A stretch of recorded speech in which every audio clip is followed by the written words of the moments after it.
एक की चूंच एक की दुम।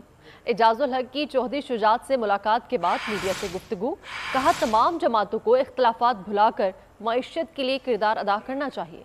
लेवल प्लेइंग ग्राउंड सबके लिए यकसा होना चाहिए। जो कुछ हुआ मैं उसको रिपीट नहीं करना चाहता।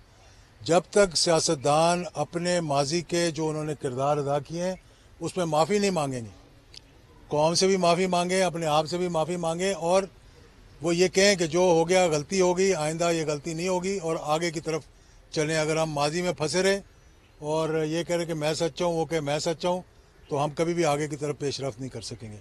तमाम सियासी जमातें जो हैं अपने इख्तलाफात को एक तरफ रखते हुए कम से कम इस बात पे इत्तफाक करना चाहिए कि पाकिस्तान की मईशत के लिए, पाकिस्तान की जो मुहाफ़िज़ हैं उनके लिए, पाकिस्तान की हिफाजत के लिए लेवल प्लेइंग ग्राउंड जिसकी ये बात करते हैं, वो लेवल प्लेइंग ग्राउंड जो है वो बिला तफरीक होना चाहिए। हर जमात के लिए, हर शख्सियत के लिए एक जैसा माहौल हो और अगर कोई अकाउंटेबिलिटी होती है तो अक्रॉस द बोर्ड होनी चाहिए और अगर बाकी मामलात हैं वो भी अक्रॉस द बोर्ड होने चाहिए।